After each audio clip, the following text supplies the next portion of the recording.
Hola, buenas noches. Yo soy Paulo Reglus Neves Freire, nacido un lunes 19 de septiembre de 1921 en la ciudad de Recife, Pernambuco, Brasil. Un lunes triste, como decía mi madre, ya que para el momento de mi llegada mi padre se encontraba muy enfermo, posiblemente con la muerte cerca. Sin embargo, yo soy muy religioso, somos católicos y me lo prestaron por 13 años más. Lo que ustedes están viendo es un holograma mío. Obviamente yo para estos días ya no me encuentro en la tierra, ya no formo parte de ustedes, ya que gracias a un infarto al miocardio fulminante, un 2 de mayo de 1997, pues dejo de existir a mis 75 años de edad. Crecí en una clase media, pobre. Conocí el hambre, conocí la pobreza, gracias a la Gran Depresión que hubo en el año de 1929. Es por eso que se genera mi empatía y una mayor preocupación por los pobres. Estudié filosofía, psicología del lenguaje simultáneamente cuando entró a la Universidad de Recife. Jamás practiqué la abogacía, de hecho, insistí y me dediqué a dar clases de portugués en secundaria. Conocí a mi esposa Elsa Maya Costa, con quien tuve 5 hijos. Ella era profesora de primaria, decidimos pasar juntos el resto de nuestras vidas, hasta que ella decidió dejarme viudo en 1986. Dentro de mis trabajos, mis aportaciones laborales, fui nombrado Departamento de Educación y Cultura del Servicio Social.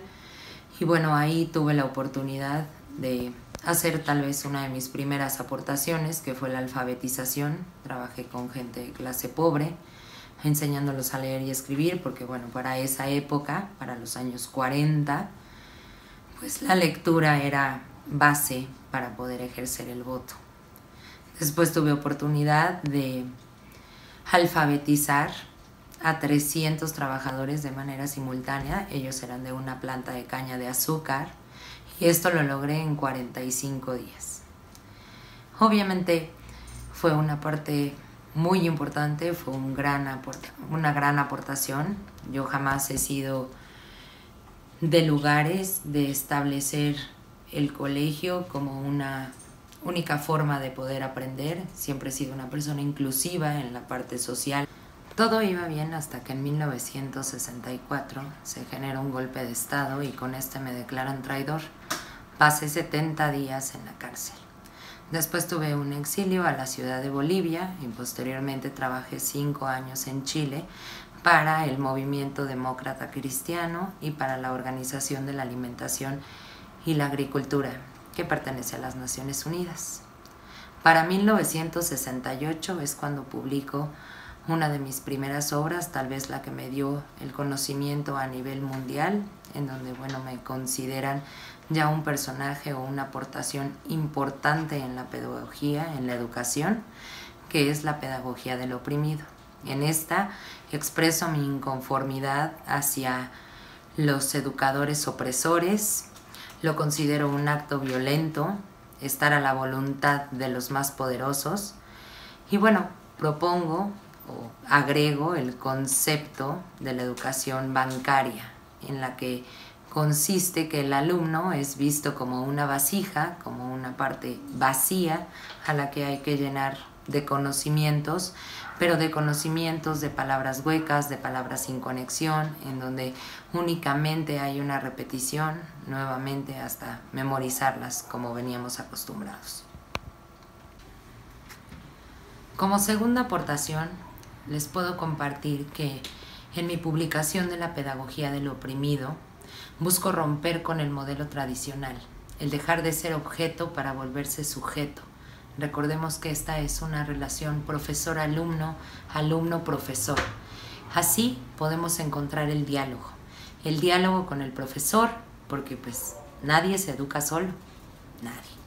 El diálogo como método de conocimiento, esa es la aportación, es fundamental, se da entre personas iguales, con los mismos ideales, se reconocen entre ellos. Esto se genera también en un salón de clases, el poder contribuir, hacer alguna aportación, tener una respuesta.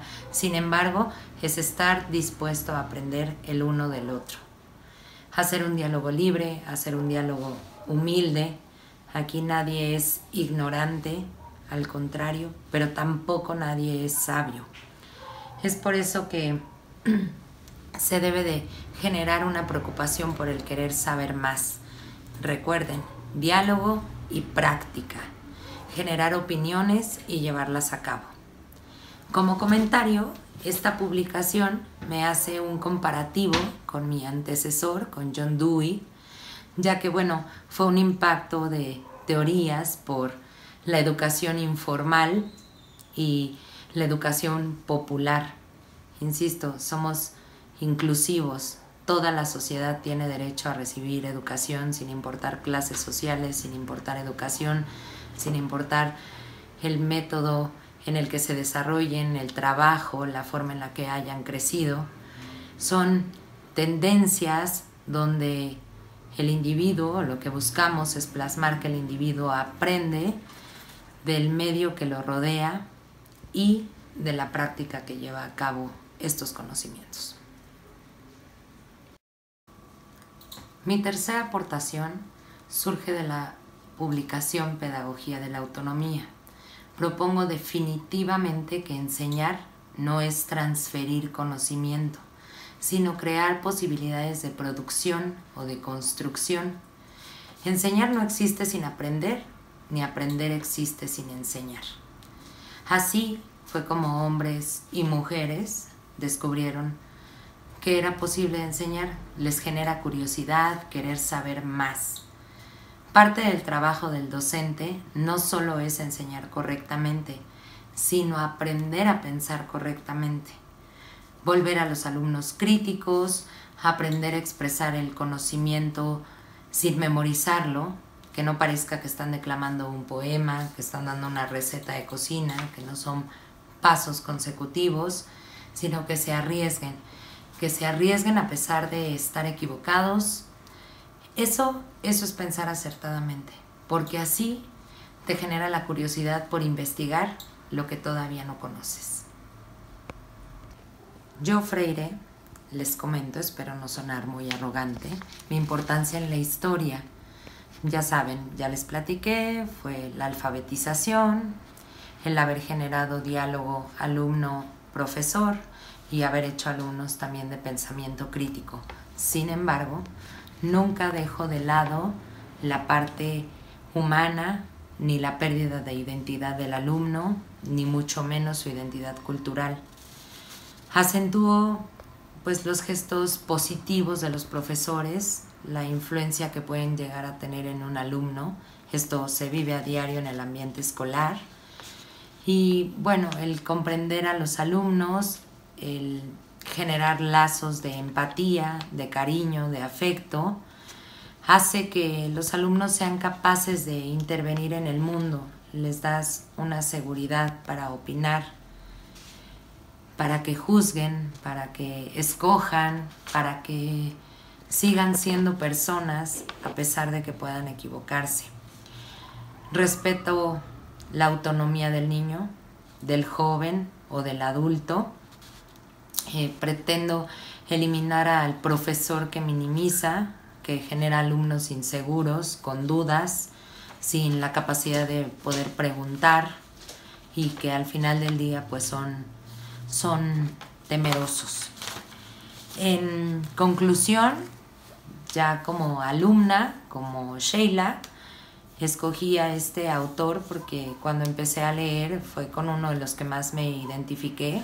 Al día de hoy creo que es una de las tendencias actuales, la educación que estamos manejando, que es una educación libre, que rompe con el constructivismo, dado que no nada más parte de los conocimientos que tenemos de casa, ni de las inferencias que conocemos, sino que podemos hacer una aportación bilateral, el pedir la opinión de tu profesor, el poder expresarte como eres y Como lo he expresado en los foros anteriores y en las participaciones con mis compañeros, una de las partes que considero más importantes es el que el profesor se preocupe por el alumno como persona. Nunca sabemos el cambio que le puedes generar incluso en su vida, el que puedas dejar huella en él por el simple hecho de verlo llorar y preocuparte por lo que le pasa, por darle los buenos días. Eso puede hacer una diferencia.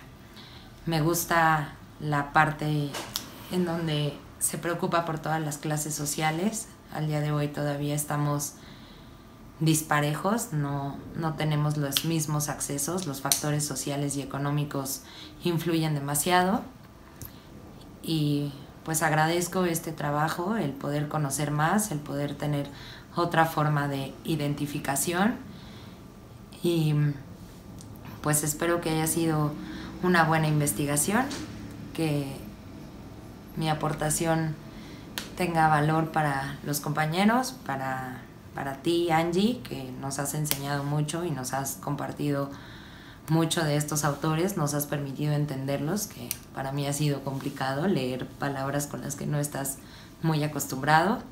Y pues que pasen un excelente día o noche, dependiendo del horario en el que estén viendo mi aportación. Muchas gracias.